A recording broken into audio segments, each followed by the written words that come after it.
திருப்பதி ஸ்ரீனிவாசர்கள்.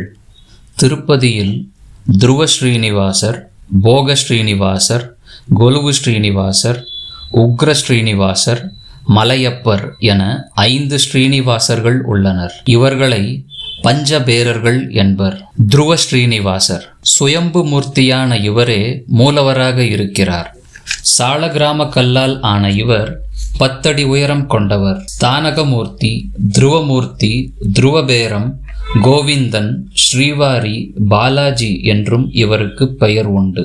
போக ஸ்ரீனிவாச மூர்த்தி கருவறையில் மூலவருடன் இருக்கும் இவரை மணவாள பெருமாள் என்பர். கோயிலில் இருந்து வெளியே வராத இவருக்கு தினமும் ஆகாச கங்கை தீர்த்தத்தால் அபிஷேகம் நடக்கும். வாரந்தோறும் புதன் அன்று இவருக்கு சகஸ்ர கலசாபிஷேகம் நடக்கும். கொலுவு ஸ்ரீனிவாச மூர்த்தி. கொலுவு என்றால் ஆஸ்தானம் என பொருள். தினமும் கருவறையில் தோமாலை சேவை முடிந்ததும் தங்க சிம்மாசனத்தில் எழுந்தருளும் இவரிடம் அன்றாட பஞ்சாங்கம், கோயில் வரவு செலவு, நித்திய அன்னதான நன்கொடையாளர் விவரம், உற்சவ விஷயங்கள் ஆகியவற்றை பட்டாச்சாரியார் அறிவிப்பார். இதில் பட்டர்கள், கோயில் ஊழியர்கள் மட்டுமே பங்கேற்பர்.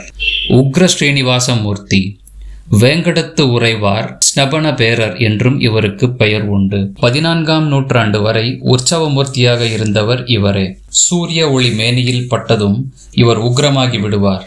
ஆண்டுதோறும் கார்த்திகை மாதம் கைசிக துவாதசி அன்று அதிகாலை 3 மணிக்கு மட்டும் பக்தர்களுக்கு காட்சியளிப்பார். மலையப்ப சுவாமி மலைகுனிய நின்ற பெருமாள் உற்சவ பேரர் என்றும் இவருக்கு பெயர் உண்டு. நெற்றியில் பதிக்கப்பட்ட திருச்சுட்டியில் கஸ்தூரி திலகத்துடன் காட்சியளிக்கும் இவரே பிரம்மோற்சவம் உள்ளிட்ட அனைத்து விழாக்களிலும் பவனி வருகிறார். இவர்களை தவிர கல்யாண ஸ்ரீனிவாசர் என்றொரு உற்சவர் இருக்கிறார்.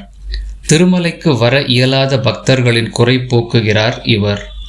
உலகில் பக்தி செழிக்க கல்யாண உற்சவம் நடத்துகின்றனர். இதற்காக இவரை நாடெங்கும் எழுந்து அருளச் செய்கின்றனர்.